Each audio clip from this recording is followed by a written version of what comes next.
అధిక బరువుతో బాధపడుతున్నారా? వినీలాస్ వెయిట్ లాస్ డైట్ ప్లాన్ తో ఇంటి దగ్గర నుంచి హెల్దీగా బరువు తగ్గండి. హాయ్ అన్న. హాయ్. ఎలా ఉన్నారు? చాలా బాగున్నా. అంటే సీతం తిట్టడం మూలనే ఎఫెక్ట్ తగిలిందంటారా స్టార్టింగ్ నుంచి? అస్సలే లేదు. నేను అదే చెప్తున్నా, సీతను తిట్టినా అని అందరూ అనుకున్నారు కానీ సీత నేను తిట్టినందుకు కూడా ఫీల్ కాలేదు. నేను ఎవడి మీదనో కోపం నా అన్న మీద చూపించినా అని సీత ఏడ్చింది.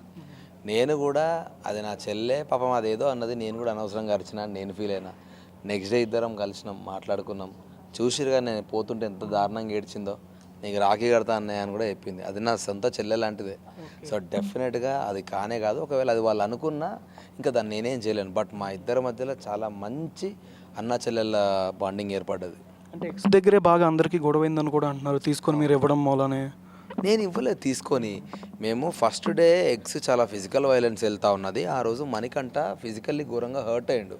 సో అయినప్పుడు నాకేం భయం ఏంటంటే యాజ్ ఎ చీఫ్ నేనేమనుకున్నా అంటే ఇది ఒకటే టాస్క్ కాదు, ఇంకా చాలా ఉంటాయి. సో ఇది మనం వెళ్ళిపోయినా, మనము ఇది ఓడిపోయినా కూడా ఇంకా వేరే టాస్క్లో గెలుద్దాము. సో ఇప్పుడు ఉంటుంది ఏంది అని అంటే, ఇప్పుడు రెండు రాజ్యాలు కొట్లాడుకుంటున్నప్పుడు వాడి స్ట్రెంత్ నీకు తెలిసినప్పుడు దానికి అగెనెస్ట్ నువ్వు వెళ్ళకూడదు. ఫిజికల్లీ వాళ్ళు స్ట్రాంగ్ అన్నప్పుడు నువ్వు పోయి ఫైట్ చేస్తే దెబ్బలు నీకే తగులుతాయి. తెలిసినాక కూడా ఫైట్ చేస్తే మిగతా టాస్కులు ఏం ఆడతారు అన్నది నా పాయింట్.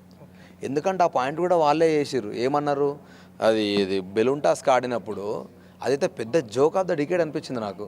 రెండు యుద్ధాలు జరుగుతున్నప్పుడు ఇద్దరు కత్తులు పట్టుకొని స్టార్ట్ చేసిర్రు. ఇప్పుడు సపోజ్ ఆ ఫైట్లో వాని కత్తి ఇరిగిపోతే యుద్ధం ఆపుతాడు అన్నవాడన్నా?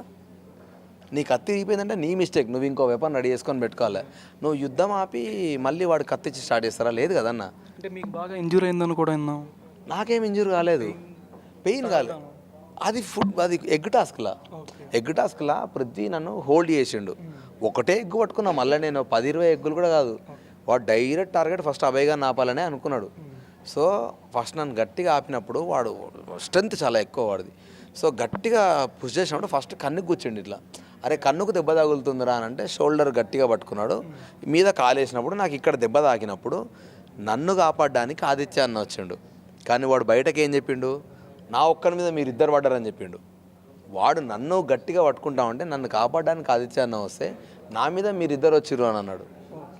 సో జనాలు ఏమనుకుంటారు, మే ఇద్దరు అని కొడుతున్నట్టు వస్తుంది అది. సో ఇట్లా వాళ్ళు చేసి వాళ్ళు చేయలేదని చెప్పుకున్నారు. నాకు అవి నచ్చలేదు. మీరు ఇన్ని ఫేర్లు అన్ఫేర్లు లాజికల్గా మాట్లాడి నీతి మాటలు ఇన్ని మాట్లాడి మరి మీరెందుకు ఇంత ఘోరంగా ఆడుతున్నారని నేను ఫ్లిప్ అయిపోయినా. సో అది నాకు నచ్చలేదు. అసలు అది ఒక్కదాని మీద ఒకటి లీడ్ అయింది. అప్పుడే మణికంఠ గానికి దెబ్బ తగులితే కూడా మణికంఠ స్ట్రాటజీ అనుకొని ఎవ్వని లొల్లిలో వాడున్నాడు. నేను ఊరికి అరే వాని దెబ్బ తాకింది ఆపండ్రా మీ గేమ్ అంటే అప్పుడు బిగ్ బాస్ పాస్ చెప్తే అందరు అప్పుడు ఊరికొచ్చి నిఖిల్ గారు చూసిండు. అప్పటిదాకా వాడు ఫేక్తున్నానే అనుకోరు అందరూ. అంటే జుట్టు తీసిన తర్వాత విగ్ మీకు ఎట్లా అనిపించింది రియాక్షన్ మణికంఠ గారు?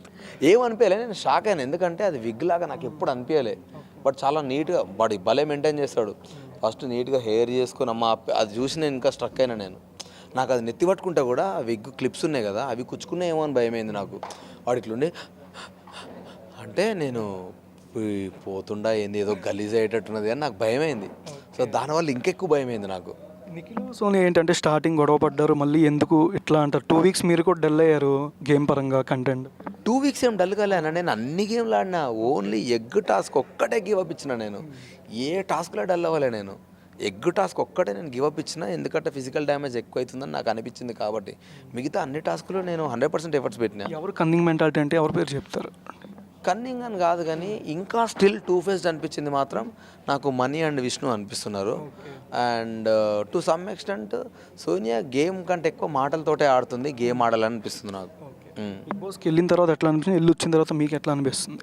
మంచిగా ఉందన్న. అంటే 3 వీక్స్ చాలా మంచి ఎక్స్పీరియన్స్ నాకు.